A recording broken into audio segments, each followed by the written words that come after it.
Assalamualaikum warahmatullahi wabarakatuh.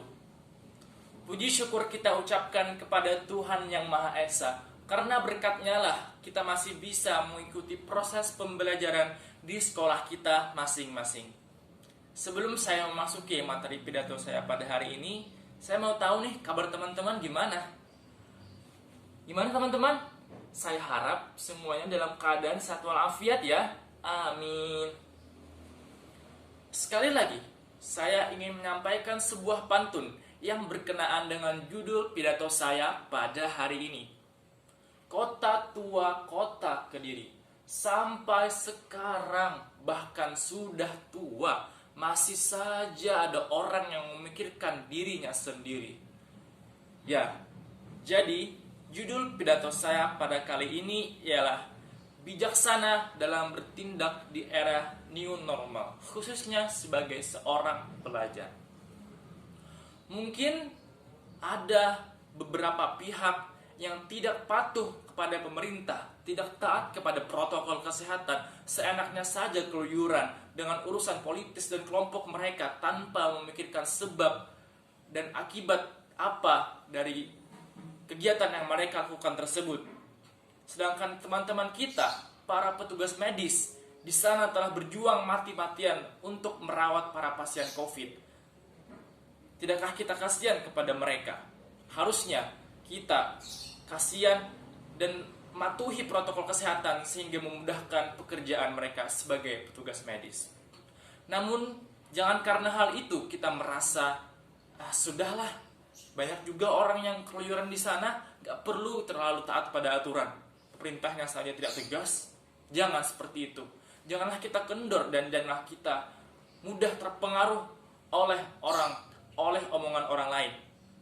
Maka dari itu kita harus selalu taat kepada protokol kesehatan, taat kepada apa kata pemerintah, sehingga kita bisa menjadi warga negara yang baik dan khususnya pelajar yang teladan bagi yang lain. Oke. Kali ini saya akan mengubah pandangan buruk kebanyakan orang tentang pandemi ini, dan saya membaginya menjadi 3 bagian. Yang pertama, bagaimana seharusnya seorang pelajar menyikapi di era new normal ini. Yang kedua, apa saja hal yang bisa dilakukan seorang pelajar di era new normal ini. Dan yang ketiga adalah hikmah dari peristiwa pandemi COVID-19 ini. Oke teman-teman, langsung saja. Yang pertama, bagaimana seorang pelajar menyikapi era new normal ini? Yang pertama, ketika kita memasuki era new normal, pasti kita berhadapan dengan kata yang namanya adaptasi. Apa itu adaptasi? Semua orang pasti tahu ya. Adaptasi itu berarti kita menyesuaikan diri. Kita harus terbiasa dengan sesuatu yang baru. Dan inilah kebiasaan baru yang awalnya kita diajari guru di kelas kita, menjadi guru mengajari kita di layar HP kita masing-masing. Nah, guru tidak bisa mengawasi kita, guru tidak bisa mendidik kita secara langsung, sehingga apa yang terjadi? Kadang kita merasa mungkin saya harus gabung dengan guru sekedar cuman sebentar aja kayaknya, gak usah lama-lama, karena saya bosan di layar HP. Padahal mereka memilih untuk membuka aplikasi lain dan menonton YouTube, menonton hal-hal yang tidak berguna, sedangkan guru sangat letih menjelaskan pelajaran yang ada di sekolah. Bukankah itu hal yang sangat buruk bagi kita? Kedisiplinan kita, kerajinan kita yang selalu kita tanamkan di sekolah hilang begitu saja karena kita tidak bisa adaptasi dengan era new normal ini. Maka seharusnya pelajar lebih bisa kreatif, lebih rajin, dan jangan malas sedikit pun. Itu yang harusnya ada dalam menjadi pelajar di era new normal ini. Dan yang kedua adalah, apa saja hal yang bisa dilakukan seorang pelajar di era new normal ini? Selain belajar ya, belajar itu pasti, belajar adalah sebuah kewajiban. Jangan gara-gara saya pidato ini, teman-teman semua jadi malas belajar, jangan. Nah, jadi apa saja hal yang bisa dilakukan kita sebagai pelajar? Banyak sekali. Banyak.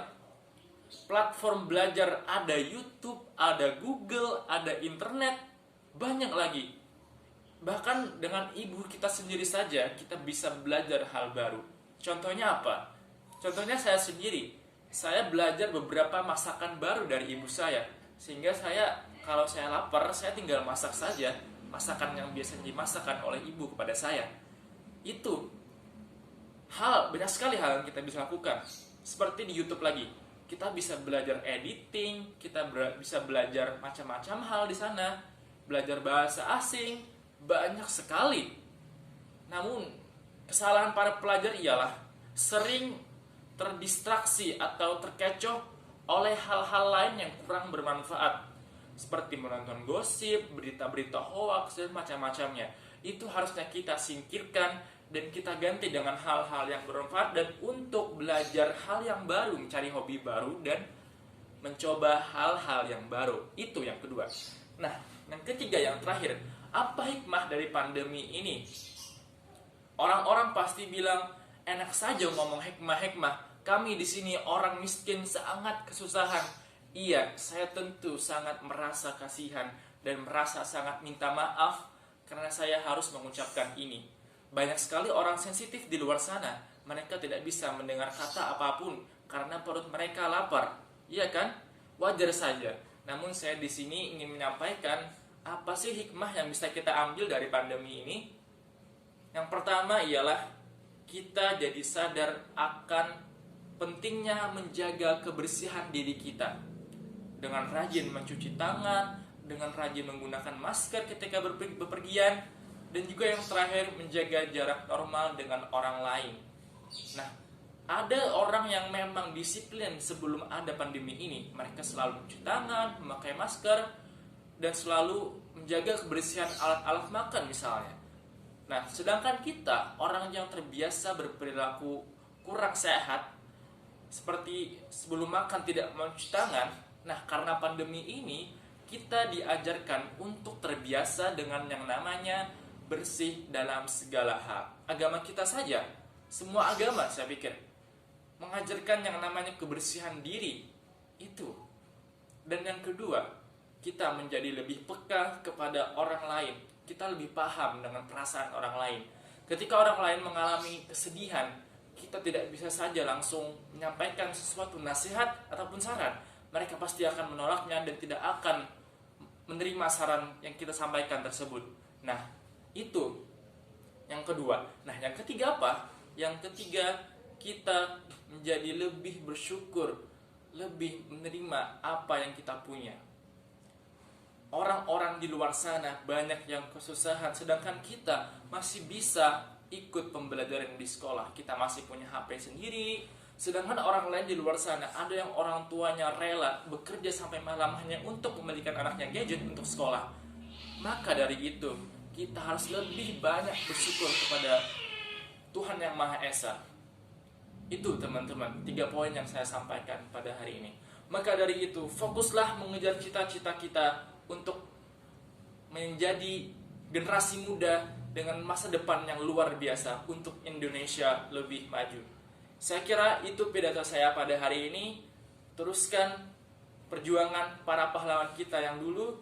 Kita teruskan dengan selalu belajar hal-hal baru dan menjadi orang yang selalu memaafkan, bersyukur, dan terus maju dan berkembang lebih baik dari hari kemarin.